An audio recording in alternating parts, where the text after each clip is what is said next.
Yung battery kaya naman makapagluto, ang hindi kaya ay itong inverter natin at yung kanyang wire umiinit na rin at yung loob niya nag-over temperature na rin.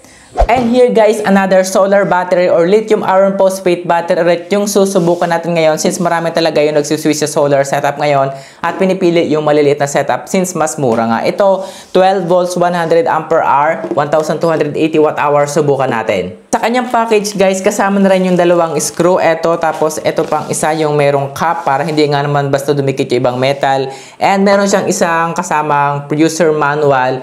Almost complete na rin siya dito kasi nakalagay na rin dito kung paano siya gagamitin sa mga solar setup po. Meron na rin silang diagram kung paano sila i-connect at yung iba pang mga voltage charge or yung voltage curve niya. Ayan. Merong ibang variant pa rin ng battery nito. Etong nasa akin yung kanilang regular na 100 ampere hour. Yung isa naman yung merong Bluetooth na pwedeng i-connect sa kanilang mobile app, which is mas better yon para makita natin real time kung ilang percent yung meron or laman ng battery. Pero ito wala, magbabase na lamang tayo sa kanyang voltage. So this battery nasa more than 10 kg ang kanyang bigat, which is okay na rin comparing sa mga lead acid battery. 1280 watt hour yung kanyang capacity dito na nakalagay, 100 ampere hour. And now punta naman tayo sa capacity test. Tingnan natin kung ilang watt hour bago siya mag-stop kasi 100 ampere hour daw siya or 1280 watt hour.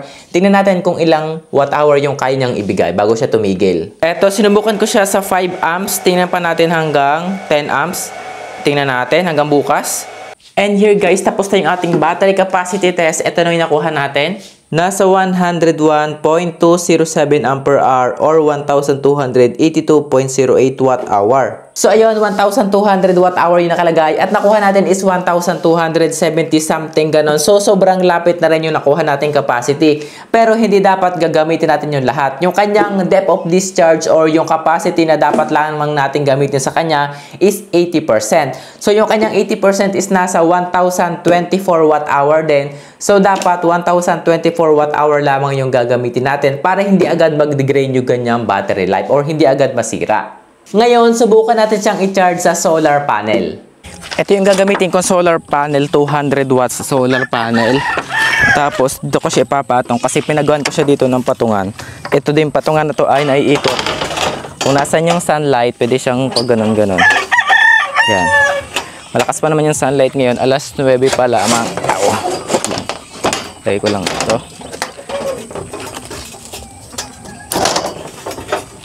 Ayan, base dito sa ating solar charge controller, nasa 12.0 volts na lamang. Sobrang drain ng battery, hindi siya makita. Ayan, nasa 12 volts at nasa 6 amps yung nabibigay niya. Ikutin ko lang to kasi hindi nakadirect sa sunlight. Yung sunlight kasi is nandun sa kabila. So, ikot natin ng ganyan. So, base dito, ayan, tumaas na. From 6 amps, naging 10 amps na ngayon. Grabe, sobrang laki ng difference talaga kapag naiikot mo yung panel. Nadadirect mo sa sunlight. From 12.2 volts na ngayon, naging 10 amps na galing sa 6 amps kanina. So, tingnan natin hanggang hapon. Sobrang drain naman yung battery. Pero tingin ko, kayang-kaya siyang i-fully charge bago humapon. Since 100 ampere lang naman to. So, 1280 divided by 200 watts siguro. Nasa ano rin yun? 2, 4, 6, 8, 10. Nasa 6 hours. 6 hours bago ma-fully charge to. Pero tingnan natin hanggang hapon. Eto guys, ngayon, hapon na. Paggabi na nga, wala na sikat ng araw. Eto kayang battery natin, kamusta? Oh, tatanggalin ko na siya. Tingnan natin kung ilan volts na siya ngayon. Kung ma-full charge na kaya or hindi. Nasa mabit, ayan. So, tingnan natin sa loob. So, yung voltage ng battery ngayon ay eto, nasa more than 13 volts. So, malapit na rin siyang ma-full siguro. 13.07 volts. Actually, based on my experience, hindi siya kayang basta-basta i-fully charge ng isang 200 watts sa solar panel lang maghapon.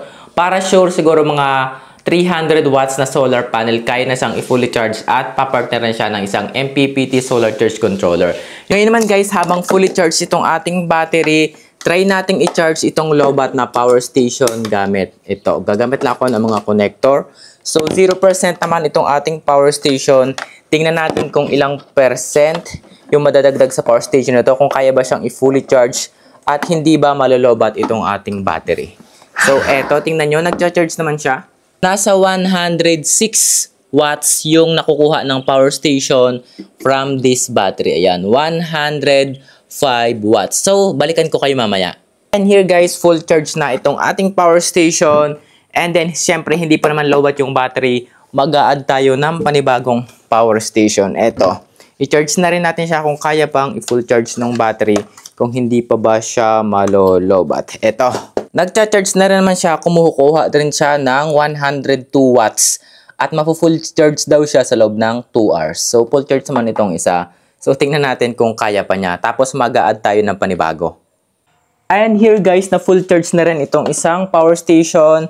At syempre, hindi pa siguro lobat itong ating battery. I-charge na rin natin ang isa pang power station. So, bali, ito na yung patatlo. Na-charge natin, simula 0% sila. So, tingnan natin kung mapu-fully charge pa siya. Hanggang ngayon, nakakapagbigay pa naman siya ng 100 watts. Ayan, 98, 99, umabot siya kanina ng 100 watts. Kaya pa rin niya mag-supply ng malakas na power. Tatlong power station, patatlo na to. So, tingnan natin kung kaya niya pa. And now, fully charged na ulit yung power station. Ayan, hugutin na natin. So, ito, 100% na. Siguro yung battery ay lobat na or hindi pa. Try natin. Tingnan natin kung ilan pa yung kanyang voltage dito. Mahirap kasi nating ma-determine kung ilan percent pa yung laman ng battery since wala nga siyang Bluetooth connection. Hindi natin siya ma-connect sa cellphone. At ito yung kanyang voltage dito. Nasa 12.78 volts pa yung tira after ma-fully charge itong tatlong power station. And ngayon guys, gabi na, gagamitin natin siya sa isang 30 watts na electric fan. Etong battery, full charge pa siya. Kinabitan ko siya ng isang 3,000 watts na pure sine wave na inverter. And then itong DC pa naman, ikinabit ko sa isang charger. Kaya siya naging 30 watts, lumakas yung power. And then gagamit na rin ako ng isang power meter para makita natin kung sakaling malalobat yung ating battery, ay malalaman natin kung ilang oras siya bago nalobat. Okay, turn on na natin siya. And then, play na natin. Ayan, gumagana na. So, tingnan nyo dito. Yan yung ating setup, electric fan, and then battery, inverter, charger. So, base dito sa ating inverter, nasa 13.7 volts ang laman ng battery. So, fully charged pa siya. 230 volts naman ang nilalabas at nasa 60 Hz pure sine wave yung nilalabas ng ating inverter pupunta sa ating electric fan. So, tingnan natin hanggang bukas na umaga kung may tira pa din dyan. Here guys, umaga na. Ngayon ko lang siya natingnan. So, ito, umabot na ng 8 hours. Gumagana pa naman itong ating inverter at battery. Hindi pa naman siya nalobat. Umabot na tayo ng 8 hours mahigit at nasa 89 watt hour yung nakuha nitong ating electric fan dito sa ating battery. Ayan. Hindi pa naman lobat yung ating battery. Nasa 13.2 volts pa rin. Gamit pa tayo ng dalawang appliances. Subukan natin dito sa isang 70 watts na mini refrigerator. So, ito yung ating mini refrigerator. Umilaw na. So, gumagana na. And then, dagdagan pa natin ng isa pang 40 watts na electric fan. Ito. So, gumagana na yung dalawang appliances. 40 watts na electric fan at isang 70 watts mini refrigerator. Nakasagad na rin siya. So, ayan, yung battery naman natin ay nag-drop yung voltage ng 0.1. Nasa 13.1 volts na yung battery pero mataas pa rin yung laman niya. Tingnan natin kung hanggang ilang oras siya malolobat dito sa ating meter. And here, nalobat na yung battery. Namatay na rin yung ating inverter. At base naman dito sa ating meter, eto, umabot naman dito ng 16.29 hours or nasa tig 8 hours silang dalawa. Umabot naman ng 845 watt hour yung nakuha natin sa battery since meron pa nga tayong kasamang inverter. Almost nasa 400 watts yung nakonsumo ng inverter. Nasa 800 watts naman yung nakuha ng dalawang appliances. Isang refrigerator at isang electric fan. So ngayon ay low-bat itong battery natin. Hindi ko pa siya magagamit. And now, try ko siyang i-charge ulit sa kuryente. Matagal ko na naman siyang tina-charge. At nafu-full charge naman siya sa loob ng 6 hours minsan mahigit. Pero usually 6 hours lang siya. Ginagamit ko ay yung 20 amps na battery charger, which is ito. Pwede siya sa lithium iron phosphate na 12 volts or 24 volts. So, try ko muna siyang i-full charge. Halos maghapon na rin yung 6 hours. So, mamaya na ulit tayo. Ayan o, nasa 12 volts na lang yung laman ng battery kaya sobrang low-bat na siya. Ngayon naman, susubukan ko siya dun sa aming submersible water pump sa aking mini fish pond. Ayan yung 150 watts na submersible water pump. Tapos ikokonek ko lang dito sa ating battery. Tingnan natin dito simula 1:00 ng hapon kung mga ilang oras siya bago malobat sa 150 watts submersible water pump. Gagamitin ko siyang pang filter dito sa mini pond. Ayan, connected na. Ayan yung ating water pump. Gumagana naman siya papunta dun. Ayan yung ating filter. Nakakonect siya sa filter box papunta dito para hindi maglabo yung tubig. Medyo madumi kasi itong mga coin na to. Mabilis maglabo yung tubig kapag walang filter. So try natin yung battery na yan kung mga ilang oras siya bago malobat dito sa 150 watts na submersible water pump. Heto ngayon 7:14 na ng gabi, tapos yung atin namang battery hindi pa rin siya lobat. Gumagana pa rin siya until now. Ayan yung ating battery. And ayan yung ating mini fish pad. Malinaw at gumagana pa rin yung ating 12 volts submersible water pump na yan, nakalubog sa tubig. Ayan. Okay pa din yung ating flow ng water. So ngayon, alas 8 ng gabi, hindi pa naman nalolobat yung battery natin na yan. At yung ating tubig, ayan, nagfo-flow pa rin naman. And kung base naman sa ating computation, 1,280 watt-hour yung capacity ng battery divided by 150 watts na power ng ating submersible water pump ay nasa 8 hours bago malobat yung battery. Alas 8 pa lang naman ngayon, so possible malobat siya hanggang mamayang alas 9. Tingnan natin. Okay pa naman yung tubig o malakas pa rin. And heto guys, ngayon mag-aalas 10 ng gabi pero hindi pa rin naman nalolobat yung ating battery. 9:53 na ng gabi. Ayan yung battery natin. At gumagana pa rin yung 12 volts na submersible water pump. Matagal siyang nalobat kasi ito naman yung power rating niya talaga is 150 watts. Pero yung actual talaga mas mababa pa kaya matagal ding nalolobat yung battery. Pero so far gumagana pa naman siya. Yung tulo niya medyo mahina na kumpara sa una. Pero okay pa rin naman. Dalawang hose yan. So matagal siya nalobat. Lampas din ng 9 hours bago malobat yung 100 ampere hour na battery sa isang 150 watts na 12 volt submersible water pump. So ngayon magluluto ulit ako sa isang 800 watts na rice cooker. Gamit pa rin natin itong isang pure sine wave na inverter kasi kailangan talaga is pure sine wave. So buhayin ko muna to. So yung battery naman ngayon ay magsisimula ng 14.1 volts.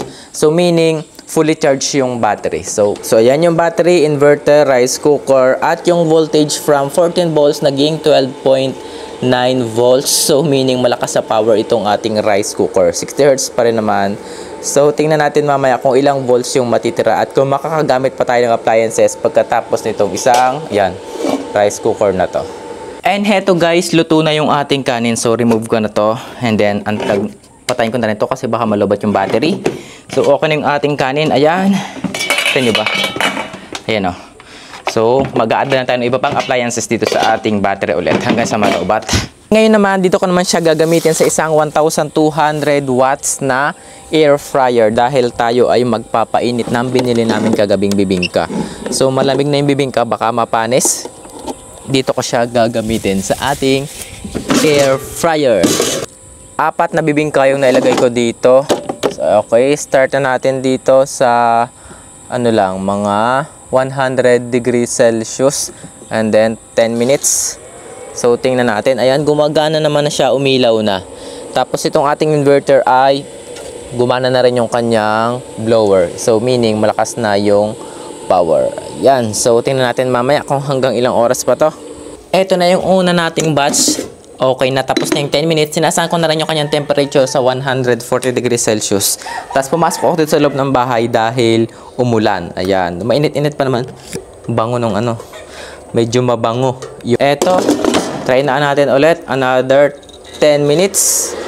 And here guys, luto na rin itong ating second batch ng bibingka. Ayan. And base naman dito sa ating power meter, nagamit natin itong ating air fryer sa loob ng 29 minutes. 29 and 48 minutes. So, nasa almost kalahating oras na rin. Almost 30 minutes natin siyang nagamit dito. At yung battery natin is nasa 13.2 volts. And ngayon naman, habang may laman pa rin naman itong ating battery, gagamitin natin isang induction cooker, magpapainit tayo ng ulam. So, eto ngayon, buhayin ko na itong ating inverter.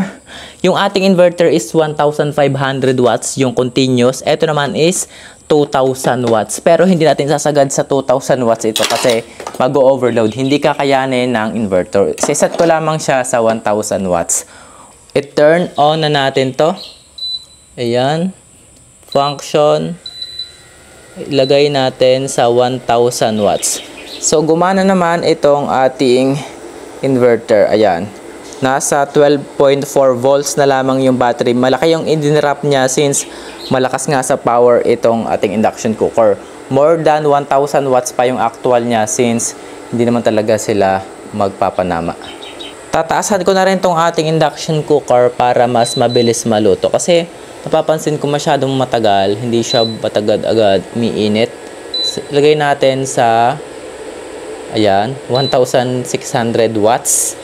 Base naman ito sa ating power meter, nasa 1,400 watts ang kinukonsumo niya. So, tingnan natin dyan. Yung ating battery naman, ayan, ang laki ng dinrap. Nasa 11.2 volts na lamang. So, malakas sa power. So, tingnan natin siya hanggang maluto, hanggang kumulo. Eto, kumukulo na itong ating ampalaya. Ginisang ampalaya na may itlog na may kamatis. Namatay na itong ating inverter. Eto siya, oh. Lumabas yung over temperature. Hindi kinaya ng inverter kasi umiinit siya. Hindi kayanin ng kanyang fan palamigin ng continuous. So, over temperature. Yung battery naman ngayon is 13 volts. Yung ating battery kaya naman makapagluto, ang hindi kaya ay itong inverter natin at yung kanyang wire umiinit na rin at yung loob niya nag-over temperature na rin. So far yung battery hindi mo bigay at yung ating lutuan hindi rin bumigay. Inverter lang talaga. Hop. Pero so far tumagal naman sila ng 4 minutes and 54 seconds. Ayan, almost 5 minutes din tayo nakapagluto or nakapagpainit ng ating ampalaya.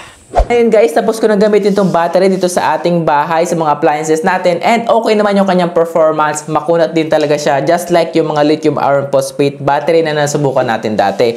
Lumalaban din talaga siya. Yun nga lang, kung bibili kayo ng ganitong battery, I highly recommend talaga yung mayroong Bluetooth connection para ma-connect natin sila sa cellphone. Makita natin yung talagang real-time battery storage niya or yung mismong laman, kung ilang percent yung laman. Kasi kapag magbabase tayo sa voltahe, medyo malabo. And ayun lang muna ulit for today's video. And sa sunod, gagawin ko ulit siyang panibagong mga test. Gagamitin ko siya sa iba't ibang appliances pa kapag nagta-travel naman. Susubukan natin yan sa next video.